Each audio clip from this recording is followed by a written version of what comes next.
Accrochez-vous, chers passionnés de l'espace, car nous sommes sur le point de découvrir ensemble les secrets cosmiques qui ont été dévoilés cette année. Des étoiles géantes aux molécules organiques, cette année se présente sous les meilleurs auspices pour les astronomes. Alors, rattrapons tout ce que tu as peut-être manqué en 2023. Pour commencer, nous avons découvert de véritables monstres stellaires. Imagine-toi lever les yeux vers le ciel nocturne pour y apercevoir des étoiles qui ne sont pas seulement grandes, mais absolument énormes.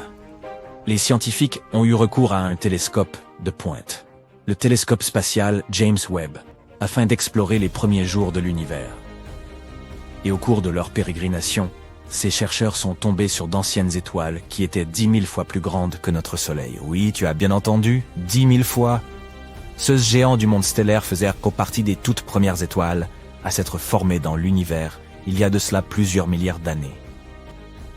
Imagine un amas globulaire comme un gigantesque conglomérat cosmique, où chaque groupe comporte de 100 000 à 1 million de membres. Ces amas s'apparentent à de gigantesques réunions de familles, toutes les étoiles naissant à peu près en même temps. Mais qu'est-ce qui rend ces monstres récemment découverts si particuliers?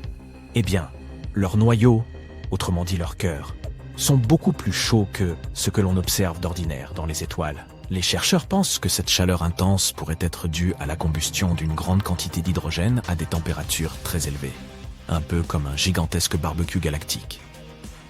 Il se passe quelque chose de fascinant dans ces amas globulaires. Les petites étoiles s'écrasent sur leurs voisines supermassives et acquièrent ainsi de l'énergie supplémentaire, un peu comme une mise à jour. Mais le hic, c'est que la plupart de ces amas vieillissent et que ces étoiles supermassives ont disparu depuis longtemps. Les amas que nous observons aujourd'hui ne laissent entrevoir que des indices de leur existence. Les scientifiques les étudient à partir des traces mystérieuses laissées par leur présence. La découverte de ces étoiles monstrueuses est extrêmement importante pour notre compréhension de l'univers. Si les scientifiques parviennent à rassembler davantage de preuves permettant de confirmer leur existence, il s'agirait d'une avancée majeure. Cela nous permettrait d'en savoir plus sur les amas globulaires et sur la formation des étoiles supermassives en général. Mais ce n'était là que la première découverte fascinante de 2023. La suivante est plutôt triste. Tu vois ces magnifiques anneaux qui donnent à Saturne son look ravageur? Eh bien, devine quoi? Ils pourraient disparaître dans un avenir pas si lointain. Enfin, à l'échelle astronomique. La mission Cassini de la NASA, qui a exploré Saturne de 2004 à 2017, a permis de recueillir des données fascinantes sur ces anneaux. Lors du grand final de la course de Cassini, au cours de laquelle elle a effectué d'époustouflantes manœuvres à travers l'orbite de Saturne, les scientifiques ont remarqué quelque chose de surprenant. Les anneaux perdèrent beaucoup de leur masse chaque seconde, des tonnes à vrai dire. Cela signifie que cette superbe auréole ne restera là que pour quelques centaines de millions d'années encore, tout au plus. Cela peut sembler long pour les humains, mais à l'échelle de l'univers, ce n'est pratiquement qu'un clin d'œil. Ce qu'il faut en retenir, c'est que nous avons découvert que les immenses anneaux, comme ceux de Saturne, ne duraient pas éternellement. Ils finissent par disparaître. Au moins, ni toi ni moi ne serons plus là pour assister à ce moment. Les scientifiques ont une théorie amusante sur ce qui se passera lorsque les anneaux de Saturne disparaîtront. Ils pensent que les autres géantes de glace et de gaz de notre système solaire, telles qu'Uranus et Jupiter, ont peut-être eu, elles aussi, des anneaux massifs.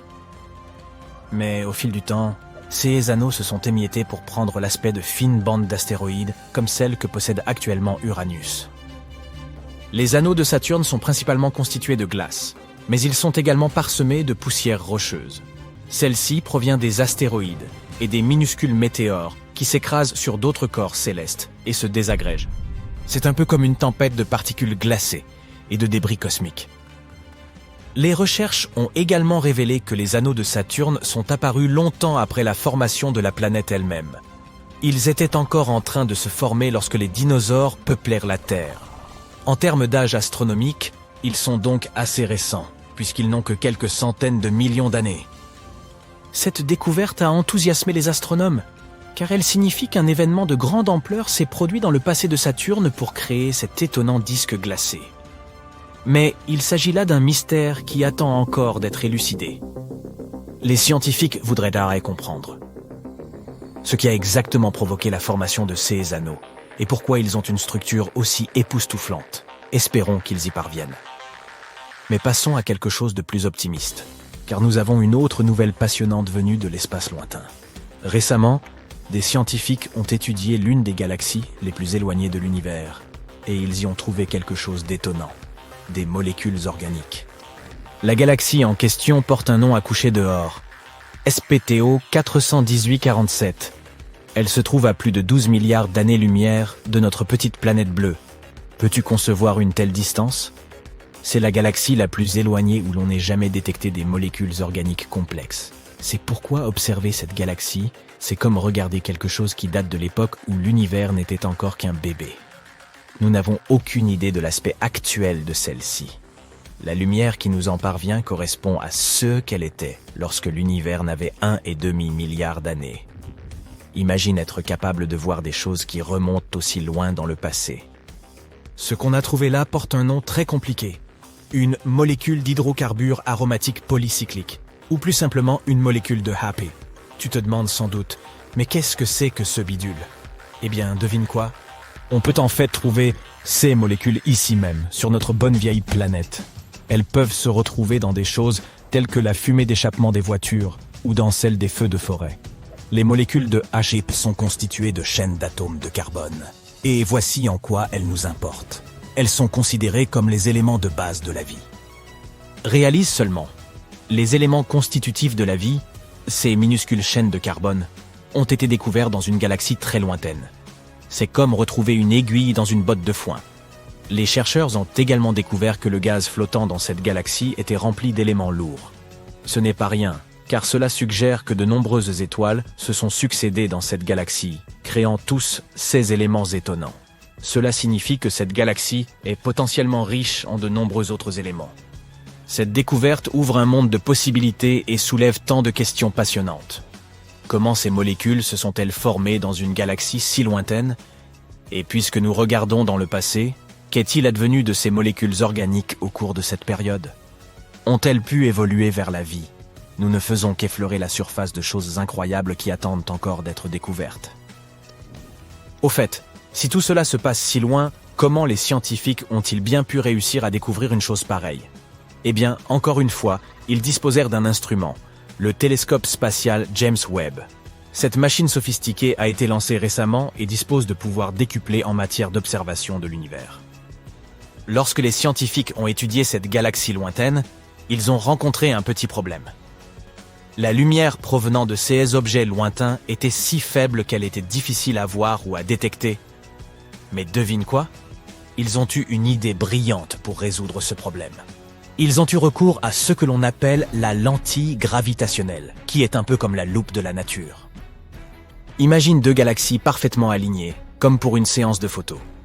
La lumière de la galaxie lointaine, celle en arrière-plan, se dirige vers nous. Mais au cours de son voyage, elle traverse la galaxie d'avant-plan, qui agit comme une lentille spatiale géante. Que se passe-t-il ensuite ?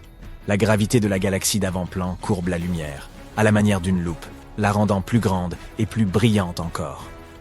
C'est comme si nous disposions d'un zoom cosmique pour nos télescopes. Cette courbure de la lumière crée une forme super cool, appelée anneau d'Einstein. Il s'agit d'un halo ou d'un anneau de lumière entourant la galaxie de premier plan.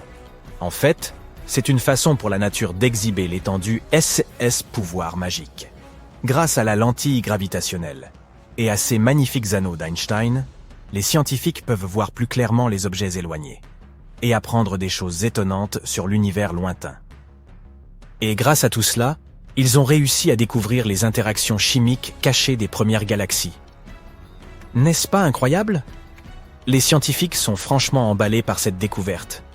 Ils ne s'attendirent pas à trouver des molécules organiques aussi complexes dans une galaxie aussi incroyablement lointaine. Et qui sait ? Ce n'est peut-être que le début d'une passionnante épopée cosmique. Alors, gardez les yeux rivés sur les étoiles, chers explorateurs de l'espace. L'univers est plein de surprises, et qui sait quelles autres découvertes époustouflantes nous y attendent. On ne peut qu'espérer en apprendre encore davantage à l'avenir. Rendez-moi service.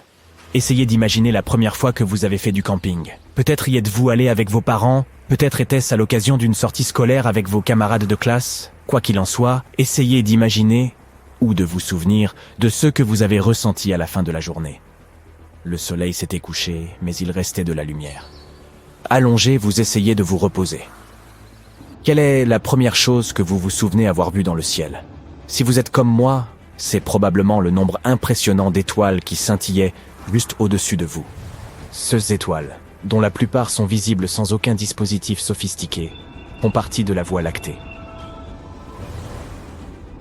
Croyez-le ou non, notre galaxie est presque aussi vieille que l'univers lui-même. Mais à part son âge, c'est aussi un endroit plutôt agréable. La Voie lactée est comme une pouponnière cosmique, où naissent sans arrêt de nouvelles étoiles. Et sachez qu'il s'y trouve donc des objets extrêmement fascinants. Tout au moins d'après les photos. Prenez la montagne mystique, une région de la nébuleuse de la Carène. Tout y est toujours débordant d'énergie, en cause. Des colonnes de gaz qui s'effondrent et s'éparpillent dans toutes les directions comme des acrobates de cirque. C'est typique des étoiles en train de naître. Et si vous jetez un œil à cette image impressionnante, vous verrez un merveilleux spectacle coloré. Le bleu représente l'oxygène, le vert l'hydrogène et l'azote, et le rouge représente le soufre. Prêt pour la prochaine étape de notre voyage dans la Voie lactée? Regardez ces énormes nuages torsadés de poussière et de gaz interstellaires au beau milieu de M16, également connue sous le nom de nébuleuse de l'Aigle. Nous avons ici les superbes piliers de la création, qui sont d'imposantes colonnes qui veillent sur les très jeunes étoiles. Je sais que ce n'est pas la première fois que le télescope Hubble nous offre cette magnifique vue, mais croyez-moi, c'est l'image la plus détaillée qu'on ait jamais reçue. Une lumière ultraviolette provenant d'une multitude d'étoiles nouvelles, situées juste en dehors du cadre, bombarde constamment les piliers. Ces superstars stellaires sont en fait à l'origine de l'usure progressive des tours de poussière et de gaz. Et préparez-vous à être impressionnés. Ces piliers de la création s'étendent sur 4 à 5 années-lumière. Oui, ça a l'air immense, mais dans leur environnement, ce sont de jolies petites choses. La grande nébuleuse de l'Aigle s'étend sur 70 années-lumière. C'est un génial astronome suisse qui a repéré cette nébuleuse pour la première fois en 1745, et elle se trouve à environ 7000 années-lumière de notre humble petite Terre, dans la constellation du Serpent. Mais voici le plus étrange. Elle a beau paraître très productive, la Voie lactée forme de nouvelles étoiles assez rarement comparées à d'autres galaxies. Et les astronomes ont même remarqué que le rythme des naissances est en baisse. Ils sont très impatients de comprendre pourquoi. Mais avant d'examiner ce phénomène bizarre, voyons d'abord comment les étoiles naissent. Il est difficile pour nous de comprendre ces choses depuis la Terre. Ce que nous savons, nous l'avons appris en observant les étoiles de la Voie lactée. Les étoiles se forment dans ces froids nuages de gaz et de poussière qu'on appelle des nébuleuses. Ces zones sont assez courantes dans la plupart des galaxies. Les températures basses sont essentielles pour que l'hydrogène puisse se maintenir. En amassant du gaz, l'amas provoque un mouvement qui crée lui-même de l'énergie. Lorsque le gaz entre en collision avec l'amas déjà formé, toute cette énergie se transforme en chaleur. Ce processus se poursuit jusqu'à ce que la température augmente considérablement, ce qui déclenche la naissance d'une étoile. La séquence principale est une période très importante dans la vie d'une étoile.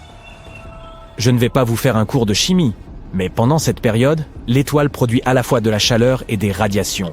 Et à cause de ces radiations, une pression se crée autour de l'étoile. Et ça explique aussi la présence de toute cette lumière dans les galaxies. Maintenant, parlons de la taille des étoiles. Plus l'étoile est grande, plus vite elle consomme son carburant. Ces grosses étoiles sont les plus brillantes. Elles émettent une lumière très intense. Les étoiles de moindre masse vivent plus longtemps, même si elles ne sont pas aussi lumineuses. Il y a des étoiles de toutes les tailles dans les galaxies que nous pouvons observer d'ici. Certaines étoiles font 0,1% de la taille du Soleil, tandis que d'autres font 10 fois sa masse. Une fois qu'une étoile a consommé tout son carburant, c'est l'heure de son bouquet final. Elle commence alors à pâlir. Les étoiles de la même taille que le Soleil, ou plus petites, ne peuvent plus produire de radiation à ce stade. La gravité prend le dessus et les transforme en des naines blanches. Pour les étoiles plus grandes, c'est un peu différent.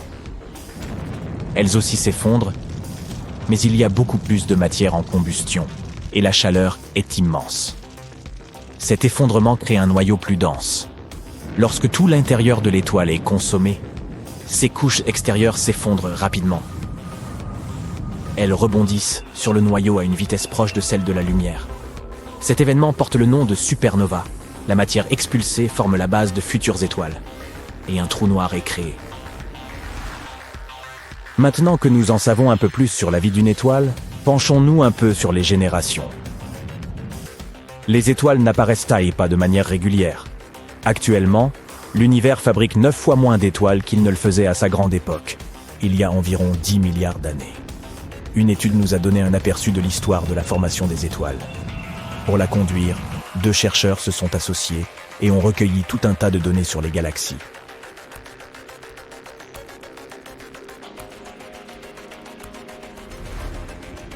Ils ont classé ces galaxies en fonction de leur éloignement. Grâce à cette méthode, ils ont pu calculer les changements de luminosité des galaxies au cours de leur vie.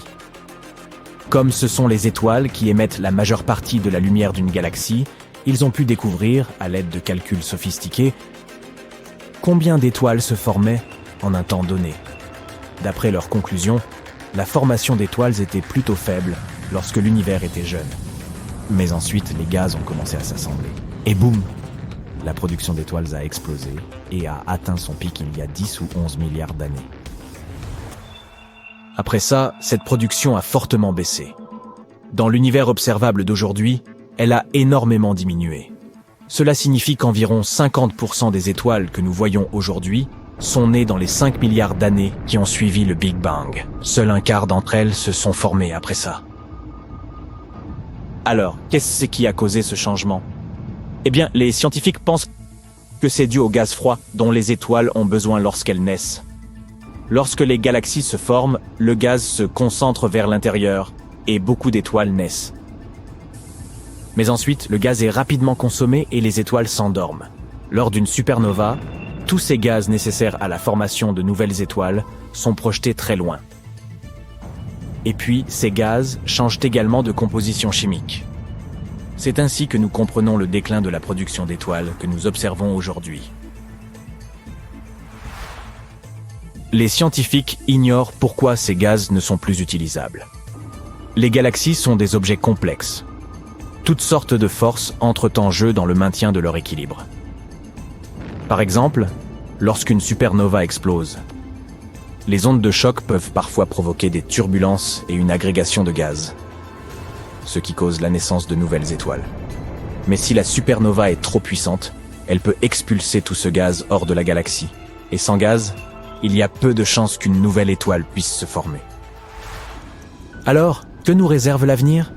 Certains scientifiques se demandent ce qui se passerait si plus aucune étoile ne naissait.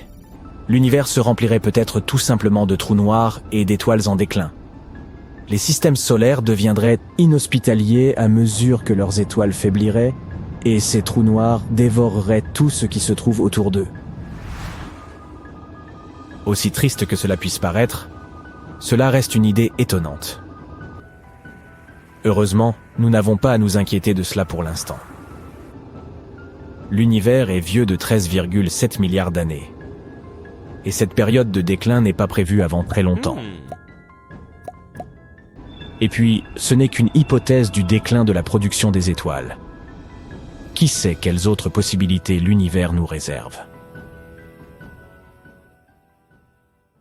Imagine que tu sortes de chez toi un matin et que tu vois non pas une, mais 2 étoiles briller dans le ciel. La première est notre bon vieux Soleil et l'autre est Jupiter. Mais comment une planète s'est-elle transformée en étoile ? Et qu'arrivera-t-il à la Terre et à ses habitants ?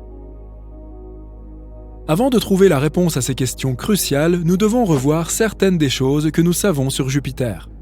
La plus grande planète du système solaire est une géante gazeuse, ce qui signifie qu'elle est principalement constituée de gaz. En raison des différences de pression et de température, ces gaz se séparent en différentes couches. C'est ainsi que se forment les bandes rouges et blanches que l'on peut clairement observer au télescope depuis la Terre. Les températures à la limite de l'atmosphère de Jupiter sont insensées. Elles peuvent atteindre jusqu'à 720 degrés Celsius. La planète exerce également une immense attraction gravitationnelle. En 1995, la sonde Galileo a atteint l'atmosphère de Jupiter et l'a fendue à une vitesse de 170 000 km/h. Elle a subsisté à ces températures brûlantes et a entamé sa descente. Elle a continué d'avancer même lorsque les températures ont brusquement chuté et que la pression ainsi que la vitesse du vent ont augmenté drastiquement. Mais 58 minutes et 156 km après le début de l'exploration, les choses se sont gâtées. La pression équivalente à celle de 23 atmosphères terrestres et les températures toujours plus élevées ont eu raison de la sonde, qui a fondu avant d'être entièrement vaporisée sous l'effet de cette chaleur extrême. Si Jupiter décidait soudain de poursuivre sa croissance, elle deviendrait probablement une étoile. Et sa composition permettrait à cette planète de le faire sans problème. Il y a très longtemps, Jupiter a absorbé la majeure partie de la matière restante après la formation de notre Soleil. C'est ainsi qu'elle s'est retrouvée avec plus du double de la masse combinée de tous les autres corps du système solaire. Les composants de la planète sont les mêmes que ceux d'une étoile, principalement de l'hydrogène et de l'hélium. Mais Jupiter n'est tout simplement pas assez massive pour s'enflammer. Et si c'était le cas, elle se transformerait alors en un tout autre type de corps céleste, très probablement une naine brune.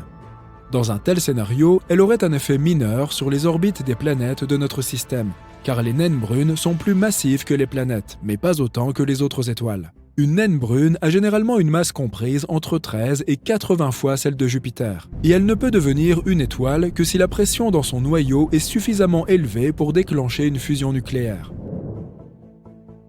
Imaginons que ce soit le cas, et que Jupiter soit devenu une véritable étoile. Une naine rouge par exemple. Les naines rouges sont des étoiles dont la masse est comprise entre 7,5 et 50% de la masse de notre Soleil. Les naines rouges sont également plus chaudes que les naines brunes. Leur température peut atteindre les 3500 degrés. Notre Soleil, en comparaison, a une température de près de 5500 degrés. Cela signifie donc que la naine rouge nouvellement formée sera beaucoup moins lumineuse que ne l'est le Soleil. Par ailleurs, la naine rouge Jupiter pourrait empêcher les planètes internes de poursuivre leur orbite, car elle ne parviendrait plus à trouver un équilibre entre les forces gravitationnelles des deux étoiles.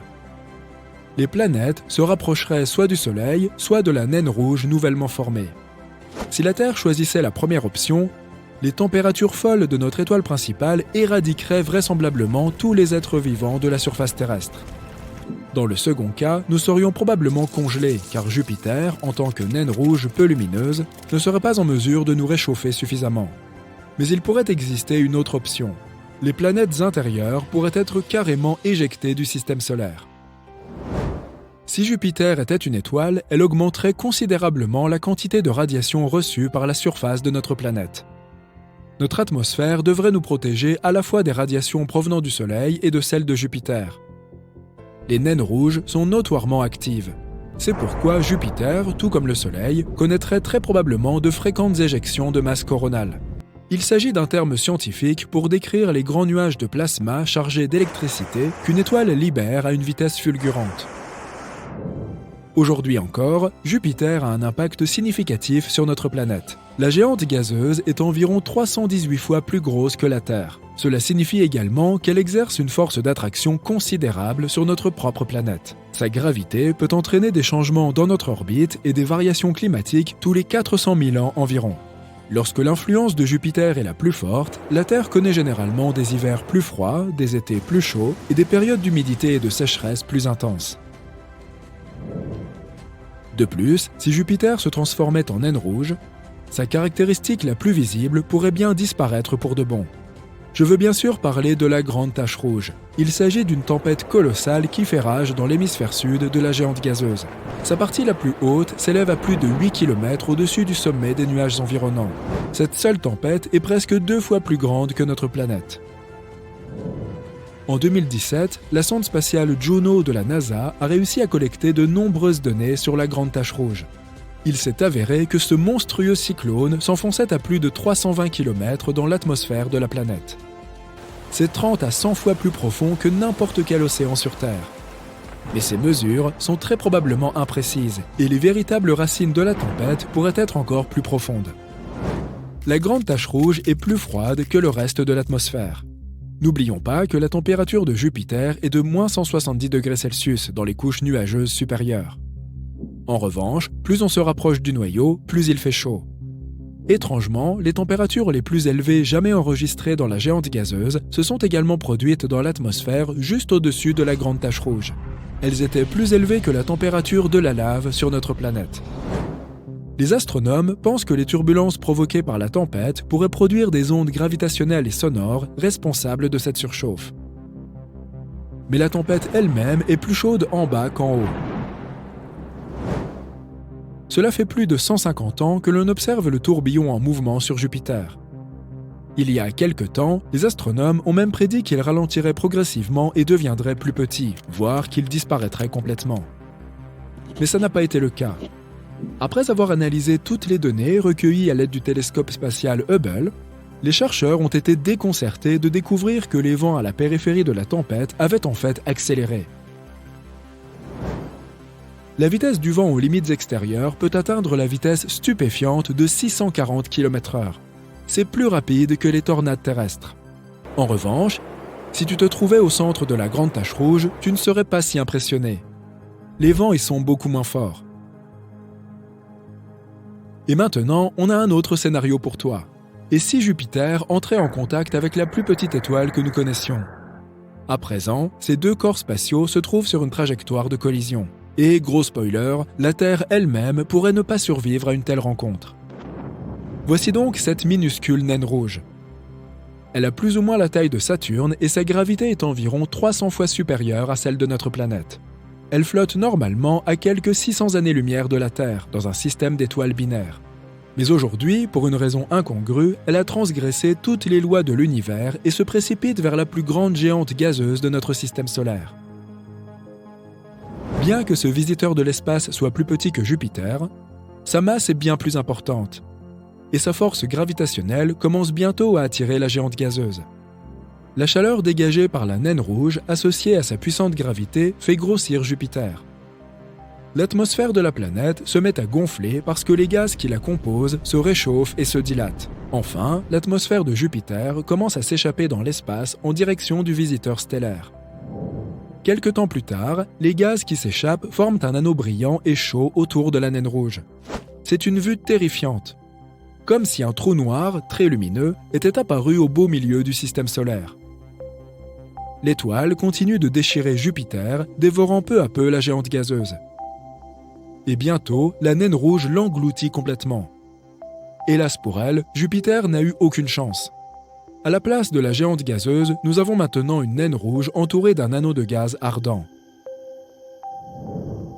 Et nous savons déjà à quel point cela risque de mal se terminer. Enfin, le mieux, c'est que ce scénario relève entièrement de la fiction. Ouf, ce n'est pas plus mal. Lorsque vous regardez le ciel nocturne, il semble qu'il ne se passe pas grand-chose là-haut et que les étoiles scintillent toujours au même endroit. Pendant des milliers d'années, les astronomes se sont fiés à l'idée que les lumières dans le ciel étaient immuables. Les marins guidèrent leurs navires en utilisant des schémas stellaires fixes. On y trouve également les contours exacts des constellations que nous observons aujourd'hui, et les astronomes les ont identifiées il y a longtemps. Il semble impossible qu'un jour nous nous réveillions et ne puissions tout simplement plus voir certaines étoiles. Ou est-ce vraiment possible? Une équipe de chercheurs, celle des disparitions et apparitions de sources au cours d'un siècle d'observation, ou VASCO, a étudié le ciel pour analyser comment se passent les choses au sein des étoiles. Les astronomes ont obtenu les données du satellite Gaia de l'Agence spatiale européenne et ont comparé les informations d'il y a 70 ans à celles d'aujourd'hui pour voir comment le ciel avait changé. Pour le constater, ils ont dû utiliser à la fois des télescopes modernes et anciens. Et quelque chose de vraiment intéressant s'est produit là-haut. Plus de 700 étoiles des anciennes cartes manquèrent à l'appel. Si une étoile disparaît, plusieurs théories pourraient s'appliquer. Mais c'est plus difficile lorsque des centaines d'entre elles disparaissent en même temps. est-ce que nos données étaient erronées ou ces étoiles étaient-elles trop faibles pour être détectées? Non. Cette option a été rapidement écartée, car ces étoiles faisaient clairement partie de leurs observations précédentes.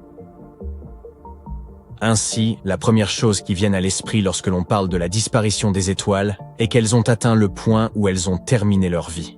Vous pouvez prendre les étoiles les plus massives de toutes, et nous parlons de celles qui sont bien plus lourdes que notre Soleil, lesquelles subissent des changements brutaux lorsqu'elles arrivent en bout de course. C'est ce que nous appelons aussi une supernova.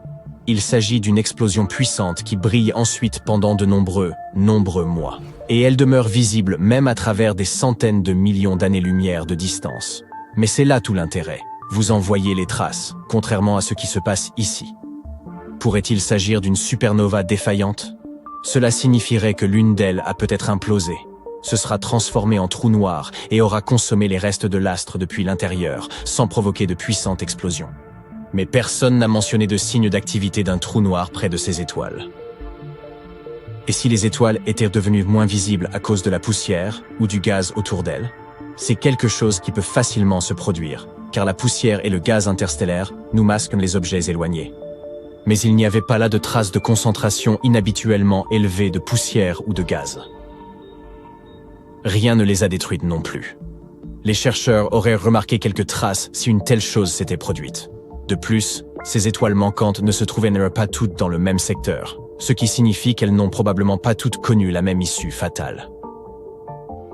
De plus, les étoiles ne se trouvaient pas toutes au même stade de leur vie.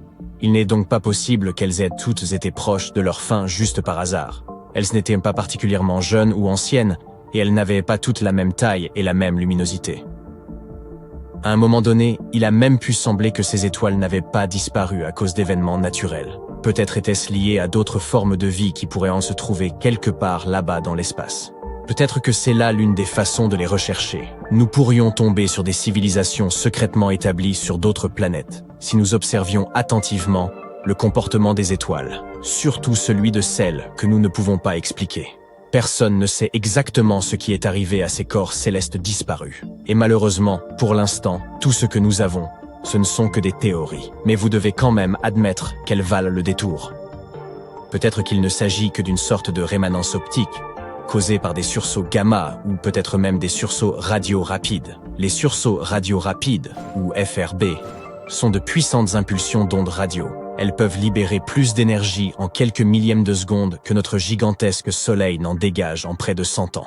Nous ne comprenons pas vraiment encore comment ces éruptions d'énergie fonctionnent. Nous ne savons donc pas ce qu'elles sont capables de faire. Mais quand même, des centaines d'étoiles qui disparaissent à peu près au même moment. On compte entre 100 et 400 milliards d'étoiles dans notre galaxie. Nous verrons donc probablement certaines d'entre elles disparaître aussi. Espérons que nous comprendrons mieux pourquoi de telles choses peuvent se produire. Bien sûr, les astronomes ne sont pas certains de ce nombre, car nous ne pouvons pas voir toutes les étoiles de la Voie lactée depuis notre planète. Certaines sont trop faibles, certaines sont trop éloignées, ou même cachées par la poussière ou le gaz. Mais ils déduisent ces nombres en fonction de la taille, de la forme et de la masse probable de la Voie lactée. Et parmi des milliards d'étoiles, un peu plus de 9000 d'entre elles sont visibles à l'œil nu. Si vous voulez en voir davantage, vous aurez besoin d'un bon télescope qui révélera celles moins brillantes que vos yeux sont incapables de discerner. Nombre des étoiles que nous voyons dans le ciel nocturne ne sont probablement déjà plus en vie. Les étoiles sont des boules géantes de gaz qui produisent de la lumière et de la chaleur par fusion nucléaire au sein de leur noyau. Cependant, les étoiles ont aussi une durée de vie limitée, et en bout de compte, elles arrivent à court de carburant et cessant de briller. Lorsqu'une étoile disparaît, elle peut devenir une naine blanche, une étoile à neutrons ou un trou noir, en fonction de sa taille. Les scientifiques ont découvert que certaines des étoiles que nous voyons dans le ciel nocturne étaient trop vieilles pour briller encore. Cela signifie qu'elles se sont peut-être éteintes, mais que nous voyons toujours leur lumière parce qu'elle met tant de temps à nous parvenir. À vrai dire, nous pourrions regarder vers le passé lorsque nous regardons les astres. Observez toutes les étoiles que vous pouvez distinguer à l'œil nu. Elles se trouvent à environ 4000 années-lumière de nous. Cela signifie que ce que nous voyons sont des étoiles qui sont apparues il y a au moins 4000 ans. La plupart des étoiles que nous connaissons existent au sein des galaxies, qui sont d'immenses regroupements d'étoiles, de gaz et de poussière, retenus ensemble par la gravité. Pourtant, Il existe aussi de vastes zones d'espace vide entre les galaxies, et la question est, pourraient-elles abriter des étoiles? Il semble que ces étendues d'espace ne sont pas totalement vides. Il y a encore un peu de gaz et de poussière, ainsi que de la matière noire, laquelle est un type de matière que nous ne pouvons pas distinguer mais dont nous savons qu'elle existe, en raison de ses effets gravitationnels sur d'autres objets. Les scientifiques ont même découvert quelques étoiles isolées, dans ces étendues de l'espace. Ces astres ne se sont pas formés ici. Elles ont terminé là par accident, ce qui signifie qu'elles ont probablement été éjectées de leur galaxie par des forces gravitationnelles ou des collisions avec d'autres objets. Et il pourrait y avoir plus de ces étoiles que nous ne le pensons, sauf qu'elles sont simplement trop faibles pour être vues depuis la Terre. Les étoiles ne scintillent pas réellement, c'est plutôt que nous les percevons ainsi depuis la Terre. Il semble qu'elles scintillent en raison de l'atmosphère turbulente de notre planète. La lumière d'une étoile doit traverser de nombreuses couches de l'atmosphère. Chaque couche n'est pas également dense, ce qui fait dévier légèrement la lumière et lui fait changer de couleur et d'intensité. Il existe une étoile nommée Sirius qui scintille, brille et étincelle parfois tellement que certaines personnes ont même tendance à la signaler comme un objet volant non identifié. C'est parce que Sirius est très lumineuse et est souvent basse dans l'horizon, ce qui signifie qu'elle subit davantage ses effets propres à l'atmosphère terrestre. Lorsqu'ils sont dans l'espace, les astronomes et les astronautes qui observent les étoiles de là-bas ne les voient pas scintiller. Vous voulez entendre quelque chose de cool? Vous, moi, vos amis et le reste de l'humanité, nous sommes tous faits de poussière d'étoiles. Les éléments qui composent nos corps humains et toute vie sur Terre ont été formés à l'intérieur de celle-ci. Les blocs de construction de la vie, tels que le carbone, l'azote et l'oxygène, ont été créés à l'intérieur des étoiles et ont finalement été libérés dans l'espace lorsqu'elles ont disparu. Ces éléments sont ensuite devenus partie intégrante de nouvelles étoiles, planètes, et finalement de la vie sur Terre. Le fer dans notre sang a été créé dans les noyaux des supernovae, qui sont les énormes explosions qui se produisent lorsque les étoiles s'éteignent.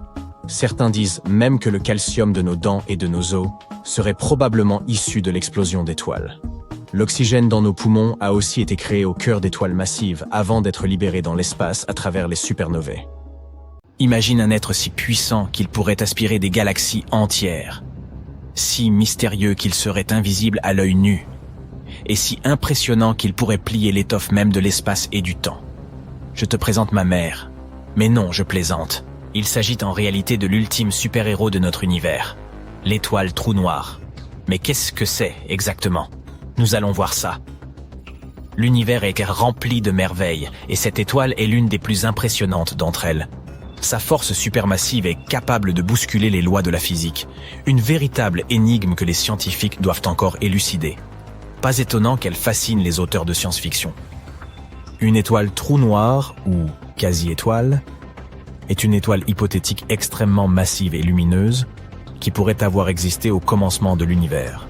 Selon nos calculs, elle brillait autant qu'une petite galaxie. Mais contrairement aux étoiles modernes, elle n'était pas alimentée par la fusion nucléaire. Son énergie provenait de la matière que le trou noir qu'elle possédait en son cœur aspirait. Et oui, tout comme un trou noir normal, ces étoiles avaient le pouvoir d'aspirer tout ce qui s'en approchait, des étoiles, de la poussière et même des galaxies. Mais comment est-il possible qu'une étoile naisse d'un trou noir? Et comment pouvait-il coexister? Voyons d'abord comment naissent les trous noirs en général. Tout commence par une étoile supermassive, c'est-à-dire une étoile faisant plusieurs fois la masse de notre Soleil. Cette étoile géante brûle intensément et brille de la lumière d'1 million de soleils. Hélas, elle finit par manquer de carburant. À la fin de sa vie, elle émet un énorme boom, une puissante explosion capable d'éclipser une galaxie entière. Ce type d'explosion porte le nom de supernova. Lors de ce boom, les couches extérieures de l'étoile partent dans tous les sens, tandis que le noyau se voit écrasé par sa propre gravité. Si le noyau est suffisamment lourd, il continuera à s'effondrer jusqu'à devenir un trou noir. Et celui-ci, par conséquent, naîtra. Et non, il n'a pas besoin de couches. Ce monstre cosmique grandira à partir de maintenant en avalant tout ce qui s'approche de lui. C'est en gros ce qui se passe actuellement dans notre univers, avec les étoiles supermassives. Mais les quasi-étoiles dans tout ça? La formation d'une quasi-étoile n'a pu avoir lieu qu'au début du développement de notre univers. avant que l'hydrogène et l'hélium ne se fassent contaminer par des éléments plus lourds. Pour cette raison, les quasi-étoiles présentent une caractéristique importante. Elles sont gigantesques, si énormes qu'il est littéralement impossible de les imaginer. Il est possible qu'elles aient été plus grandes que les plus grandes étoiles modernes connues, comme VY Canis Majoris et Stephenson 218. Pas étonnant qu'elles soient si effrayantes. Elles naissaient de proto-étoiles, qui étaient parmi les premières étoiles de l'univers, les arrière-arrière-grands-pères de... tout. Imagine maintenant une proto-étoile si massive que son cœur finisse par s'effondrer en un trou noir, comme nous l'avons décrit précédemment. Mais la différence essentielle, c'est que lors d'une supernova classique, les couches extérieures de l'étoile sont emportées par toute l'énergie libérée. En revanche, avec une quasi-étoile, 16 couches extérieures ont une masse suffisante pour absorber cette énergie et rester en place. Qu'obtient-on au final ? Une étoile avec, en son cœur, un trou noir pesant entre 1000 et 10 000 masses solaires. Cette quasi-étoile est environ 14 000 fois plus grande que notre Soleil. C'est la plus grosse étoile que nous connaissions à ce jour. Ce titan céleste ont des propriétés assez folles. Lorsqu'un trou noir se formait au centre d'une proto-étoile, elle se mettait à dégager des tonnes d'énergie. Cette énergie contribuait à équilibrer sa force de gravité, comme avec les étoiles à fusion nucléaire. Elle devenait alors si lumineuse qu'elle ressemblait à une petite galaxie. Ces étoiles avaient une durée de vie assez courte, de l'ordre de 7 millions d'années. À titre de comparaison, notre Soleil a environ 4,5 milliards d'années, et il n'en est qu'à la moitié de sa vie. Au cours de cette brève période, le trou noir atteignait une taille située entre 1000 et 10 000 fois celle de notre Soleil. On pense aussi que les quasi-étoiles étaient très chaudes, avec des températures dépassant les 9700 Celsius. Mais en vieillissant, elles commençaient à se refroidir, et leurs couches extérieures devenaient transparentes. Finalement, leur température n'était plus que d'environ 3800 Celsius. À ce moment, c'en était fini de nos quasi-étoiles. Elles ne pouvaient pas survivre à cette température. Elles se dissipaient donc, laissant derrière elles des trous noirs de masse intermédiaire. Bon, malheureusement, à l'heure actuelle, il n'existe aucune preuve concrète de l'existence de ces quasi-étoiles. Elles auraient seulement existé il y a très très longtemps. Peut-être s'agissait-il d'étoiles dites de population 3, qui sont extrêmement rares et difficiles à détecter. Et il est très peu probable qu'elles existent encore aujourd'hui en raison de leur durée de vie très brève. 7 millions d'années, c'est court. Alors pourquoi les scientifiques croient-ils à l'existence de ces quasi-étoiles ? Parce qu'ils cherchent à expliquer comment des trous noirs supermassifs ont pu se former si tôt dans l'histoire de l'univers. On les trouve au centre de la plupart des galaxies. Mais comment ces monstres se sont-ils développés si rapidement ?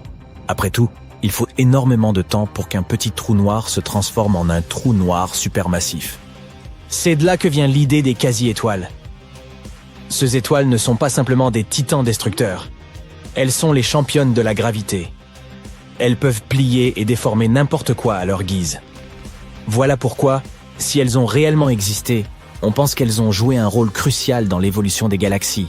Elles auraient tout contribué à façonner l'univers tel que nous le connaissons. Les trous noirs de taille intermédiaire qu'elles ont laissés derrière elles seraient finalement devenus les trous noirs supermassifs qui sont au centre des galaxies. Mais nous n'avons pas encore résolu ce mystère cosmique. La détection des étoiles trous noirs s'apparente à la recherche d'une aiguille dans une botte de foin.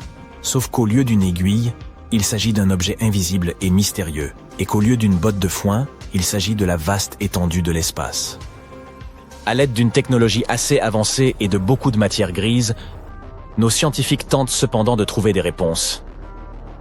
Voici quelques éléments qui peuvent nous aider. Tout d'abord, les ondes gravitationnelles. Ce sont des sortes d'ondulations dans l'étoffe de l'espace-temps causées par le mouvement d'objets massifs. Albert Einstein les a prédites au XXe siècle, mais elles n'ont été détectées qu'en 2015, alors que des scientifiques observaient une collision entre deux trous noirs. Cette découverte nous a appris que les trous noirs peuvent fusionner et qu'ils constituent une source puissante d'ondes gravitationnelles. Les scientifiques pensent qu'en étudiant ces ondes, ils pourront en savoir plus sur la formation et la croissance des trous noirs. Nous pouvons aussi essayer de détecter les quasi-étoiles en observant les effets de leur gravité sur leur voisinage. C'est un peu comme quand on essaye de trouver un criminel en examinant des empreintes digitales. Si par exemple un trou noir se trouve à proximité d'une étoile, nous pourrons observer la lumière de celle-ci se déformer. Bien sûr, nous pouvons utiliser nos technologies. Les télescopes à rayons X ou à infrarouge, les radiotélescopes. Cela nous permet d'étudier les trous noirs de différentes manières et à différents stades de leur vie. Nous travaillons donc d'arrache-pied pour découvrir ce qui se cache derrière ces géants célestes. Nous développons en permanence de nouveaux télescopes à la recherche des trous noirs primordiaux et nous essayons de comprendre ce qui lie les étoiles trous noirs à la matière noire. Cela nous mène à des découvertes assez incroyables, comme avec les ondes gravitationnelles. Nous espérons ainsi un jour percer le mystère des quasi-étoiles. Lorsque nous aurons découvert la vérité, nous aurons tourné une nouvelle page de notre histoire scientifique. À quoi ressemblerait la Terre si elle avait vu le jour dans un autre système stellaire ? J'ai fait quelques recherches pour toi afin de le savoir. Et ce que j'ai découvert s'est révélé étonnamment positif. Des tropiques chauds, des vents forts et des libellules géantes. Mais bon, je vais tout expliquer depuis le début. Entre 1995 et aujourd'hui, la NASA a découvert plus de 4100 planètes situées en dehors du système solaire. Malheureusement, la plupart d'entre elles sont soit des boules de glace comme Neptune, soit des géantes gazeuses comme Jupiter. Mais il y a quand même pas moins de 161 planètes semblables à notre Terre. Et l'une d'entre elles est très proche de nous, dans la constellation du Centaure. Il y a 3 étoiles dans cette constellation. Les 2 premières s'appellent Alpha Centauri A et Alpha Centauri B. Si tu vis dans l'hémisphère sud, tu les as probablement vues. Elles sont très brillantes. À cause de cela, on dirait qu'il ne s'agit que d'une seule grosse étoile. Elles tournent l'une autour de l'autre très lentement. Et puis, il y a une 3e étoile, pas très loin d'elle. Une minuscule naine rouge, Proxima Centauri. Elle a reçu son nom en raison de sa proximité avec notre Soleil. Cette étoile est la plus intéressante, alors parlons-en davantage. Proxima Centauri se trouve à seulement 4,5 années-lumière de nous. Une année-lumière correspond à environ 9600 milliards de kilomètres. Ouais, si nous essayons de nous y rendre, notre voyage en navette spatiale nous prendrait un peu plus de 165 000 ans. Tu crois que c'est beaucoup ? À l'échelle de l'univers, c'est un peu comme si tu allais de ton canapé jusqu'à ton réfrigérateur. Proxima Centauri est beaucoup plus légère et beaucoup plus petite que le Soleil. Elle est aussi 2 fois plus froide que notre astre, avec une température de 3000 Kelvin. C'est pourquoi nous ne pouvons pas la voir sans télescope. Mais la bonne nouvelle, c'est qu'elle brûlera pendant des milliers de milliards d'années. Et tu n'as pas à t'inquiéter, elle ne dévorera pas ses éventuels futurs voisins comme notre propre Soleil. Et oui, l'exoplanète que j'évoquais plus tôt est située juste à côté de Proxima Centauri. Cette planète s'appelle Proxima b. Oui, je sais, les scientifiques se sont surpassés le jour où ils ont inventé tous ces noms. J'espère que tu ne t'en mêleras pas les pinceaux. Elle est légèrement plus grande et plus massive que notre Terre. Et elle est située dans la zone habitable de Proxima Centauri. Cela signifie qu'il peut y avoir de l'eau et même des micro-organismes là-bas. Oui, il est possible qu'un jour nous y trouvions la vie. Mais pour l'instant, nous ne savons pas grand-chose de cette mystérieuse planète. C'est probablement une planète rocheuse, comme notre Terre, et elle doit donc avoir un paysage similaire. Mais ce n'est qu'une théorie. Qui sait quel genre de blingue l'univers est capable d'inventer ? Ce serait dommage de faire un voyage de 165 000 ans juste pour tomber sur un gros morceau de glace ou quelque chose du même genre. Heureusement, nous n'aurons probablement pas à attendre aussi longtemps. Nos plus grands savants sont en train de développer une technologie qui nous permettra de nous déplacer à une vitesse proche de celle de la lumière. S'ils réussissent, nous pourrons atteindre Proxima b en seulement 20 ans. Mais trêve de bavardage, cette vidéo ne porte pas sur Proxima b. Elle porte sur ce qui serait arrivé si la vie était apparue non pas dans notre système solaire, mais dans Alpha Centauri. Et si nous gravitions autour de Proxima Centauri, ou des 2 autres étoiles ? Alors maintenant, imaginons que la Terre ait remplacé Proxima b. Je vais appeler cette nouvelle planète la Nouvelle Terre. On dirait que moi non plus je ne suis pas super doué pour les noms. Tout d'abord, parlons de l'orbite. Cette nouvelle Terre doit être environ 25 fois plus proche de son étoile que Proxima b ne l'est. Sinon, il va y faire un froid inimaginable. Déplaçons donc la planète un peu plus près. Parfait. Une journée dure toujours 24 heures. Mais notre période orbitale est très élevée. Proxima b tourne autour de son étoile en 11 jours. Mais nous y arriverons en seulement 8 jours. Tu pourras fêter ton anniversaire toutes les semaines. Super, mais attends, il y a un petit problème. Tu vois, Proxima Centauri est une étoile éruptive. Cela signifie que, parfois, sans prévenir, elle projette des vents stellaires. Ces vents transportent tout un tas de particules ionisées, qui se déposent ensuite sur les planètes. Oui, notre Soleil lui aussi fait ça. Mais Proxima Centauri nous bombarde avec une puissance 2000 fois supérieure. Les niveaux de radiation sont donc hors normes, c'est le moins que l'on puisse dire. Mais ne t'inquiète pas, tout va bien. Tout ce dont nous avons besoin, ce sont de champs magnétiques incroyablement robustes. Ils nous permettront d'avoir une atmosphère très épaisse et de nous protéger des coups de colère de Proxima Centauri. Mais maintenant, il va faire très chaud. Ou pas. Encore un problème. Les scientifiques ne savent toujours pas exactement comment les planètes de Proxima Centauri gravitent autour d'elle. Et s'il s'avérait qu'elles sont en état de verrouillage gravitationnel comme notre Lune? Alors, une moitié de notre nouvelle Terre serait une poêle à frire, et l'autre moitié serait constituée de déserts glacés. Allez, ce n'est pas grave, nous nous installerons simplement quelque part au milieu. Je n'imaginais pas que je dirais ça un jour, mais il fera certainement doux au pôle Nord. Et si nous avons un peu de chance avec la rotation de notre planète, nous jouirons d'un climat tempéré et douillet. La moyenne sera d'environ 21 degrés et il n'y aura pas de températures extrêmes. Sur cette nouvelle Terre, nous disposerons de beaucoup plus d'eau.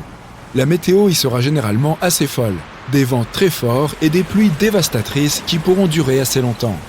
Mais on pourra s'adapter. Les changements de température sont beaucoup plus perceptibles dans les montagnes. Tout comme sur Terre, plus tu montes, plus il fera froid. Sauf qu'il fera très froid ici, au sommet. Pour cette raison, il y aura des jungles au bas des montagnes et des collines et des déserts enneigés sur les sommets. Mais en général, ce sera presque comme sous les tropiques terriens. La flore y sera abondante. Les arbres seront peu élevés mais luxuriants. Notre atmosphère épaisse facilitera aussi le vol. Il y aura donc beaucoup de grands animaux volants. Par exemple, des libellules avec une envergure de 5 mètres. Passons à autre chose. Le ciel y sera beaucoup plus clair que sur Terre et très nuageux. Parfois, il aura l'air complètement blanc. Mais le ciel étoilé y sera magnifique et lumineux. Imagine, 4 soleils. Le principal, ce sera Proxima Centauri. Nous pourrons également voir les étoiles Alpha Centauri A et B, qui seront très brillantes. Et enfin, notre bon vieux Soleil, une superbe étoile lointaine. Allez, je t'autorise à verser une larme pour notre vieille Terre. Il y aura quelques planètes près de nous, comme Proxima Centauri C. L'étoile haute est entourée de 2 ceintures de poussière cosmique. Tu auras donc droit à de splendides panoramas nocturnes. Au final, nous aurons donc une planète un peu folle, mais magnifique et verdoyante. Personnellement, j'accepterais d'y emménager dès le mois prochain. Et toi, qu'en dis-tu? Partage ton avis dans les commentaires. Très bien, maintenant nous savons ce qui serait arrivé si notre Terre avait vu le jour près de Proxima Centauri. Mais si elle était apparue autour des 2 autres étoiles? Malheureusement, il nous serait impossible de tourner autour de 2 étoiles en même temps. Les scientifiques pensent qu'il y a une planète qui saute d'une orbite à l'autre entre Alpha Centauri A et B. Mais elle est probablement très froide. Choisissons donc Alpha Centauri A. Tout comme sur la nouvelle Terre, les températures moyennes y seraient d'environ 21 degrés. Mais les variations de température seraient assez importantes. Elles passeraient de moins 73 degrés au pôle sud à 45 degrés à l'équateur. Près du nord, il ferait donc plutôt bon vivre. Une journée durerait toujours 24 heures et la période orbitale serait d'1 an et 1 mois. Ce serait plus ou moins pareil près d'Alpha Centauri B, mais la période orbitale y serait d'environ 6 mois. Les autres conditions y seraient très similaires à celles de la Terre. Les changements de saison ne seraient presque pas perceptibles. Les températures ne changeraient pas beaucoup non plus. Où que nous nous installions, l'étoile voisine serait bien visible, mais nous ne verrions probablement pas Proxima Centauri. Et c'est à peu près tout. Bien sûr, tout cela suppose des conditions parfaites. Tout comme sur Terre, le moindre changement, qu'il s'agisse d'une atmosphère trop ténue ou d'une plus grande distance par rapport à l'étoile, et tout tombe à l'eau. Nous avons donc eu énormément de chance avec notre Terre.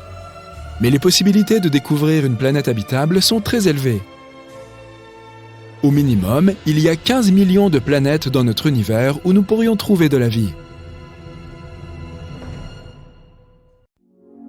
Au Moyen-Âge, les châteaux étaient des endroits frisquets. Les pierres semblaient irradier le froid de l'hiver. C'est l'une des raisons pour lesquelles des tapisseries étaient accrochées au mur, afin d'aider à garder le froid dehors et la chaleur à l'intérieur. Mais on ne peut pas accrocher n'importe quoi sur les murs d'un château. La tapisserie doit être belle, héroïque, épique même. Les Grecs anciens accrochaient des tapisseries sur les murs de leurs châteaux célestes. De glorieuses tapisseries tissées d'étoiles. Les 48 constellations de l'hémisphère nord ont toutes été répertoriées et nommées par les Grecs. L'histoire d'Andromède figure sur l'une de ces tapisseries. Tissée de 7 constellations réparties sur l'ensemble du ciel d'automne, elle contient des observations astronomiques détaillées. Tout commence avec la constellation de Cassiopée, reine d'un des plus anciens royaumes d'Afrique, l'Éthiopie. Lorsque la constellation de Cassiopée est visible à l'horizon, elle ressemble à un escalier qui monte vers la Voie lactée. On pense souvent que les pyramides à degrés du monde entier ont été inspirées par ce motif étoilé. En tout cas, Cassiopée est une belle constellation. Ce qui tente à indiquer que la reine Cassiopée n'en était pas moins belle. Belle, mais tout aussi vaniteuse, ce qui est, comme souvent, le déclencheur de toute l'action dramatique. Dans le ciel nocturne, Cassiopée se trouve à l'opposé de la Grande Ourse par rapport à l'étoile polaire. Comme la Grande Ourse, Cassiopée se déplace dans le ciel autour de l'étoile polaire, ce qui en fait une constellation circumpolaire. La supernova Cassiopée A a été observée au sein de Cassiopée vers l'année 1680. Elle s'était produite environ 11 000 ans plus tôt. Le satellite à rayon X Chandra a récemment pris un cliché extraordinaire de ce reste de supernova, montrant les éléments soufre, calcium, silicium et fer au milieu des rayons X de haute intensité du nuage en expansion. L'époux de Cassiopée est aussi une constellation circumpolaire, mais une constellation mineure et peu lumineuse nommée Céphée. Il avait son propre royaume, la fusion de territoires par le biais d'un mariage semblant être une chose plutôt courante dans l'histoire. Céphée était un roi de Phénicie. On trouvait beaucoup de rois en Phénicie, à l'époque où ce n'était qu'un ensemble de cités-États éparpillés le long de la rive orientale de la Méditerranée. Céphée se trouve dans la zone située entre Cassiopée et l'étoile polaire. La constellation de Céphée est importante pour les astronomes. C'est là que Henrietta Swan Leavitt a découvert des étoiles variables qui pulsent à intervalles réguliers. Le taux de pulsation de l'étoile indique sa luminosité réelle et permet de mesurer avec certitude son éloignement. La découverte des étoiles variables céphéides a été une percée majeure pour l'astronomie du début du XXe siècle. Céphée et Cassiopée ont eu une fille, Andromède, elle aussi d'une beauté remarquable et qui est, sans mauvais jeu de mots, la véritable star de l'histoire. Il semble qu'un jour, Cassiopée se soit vantée de sa beauté et de celle de sa fille Andromède. Nous sommes plus belles que toutes les autres femmes du monde entier. Une telle présentation de la part d'une reine aurait pu être excusée. Mais Cassiopée est allée plus loin et a dépassé les bornes. En fait, nous sommes plus belles que toutes les Néréides. Les Néréides étaient des nymphes de mer dans la mythologie grecque, filles de l'océan. Réputées pour leur beauté et leur bienveillance envers les marins, les Néréides, au nombre de 50, se sont offusquées de se voir ainsi réduites par une simple mortelle. Cassiopée devait être punie pour avoir bafoué l'ordre naturel.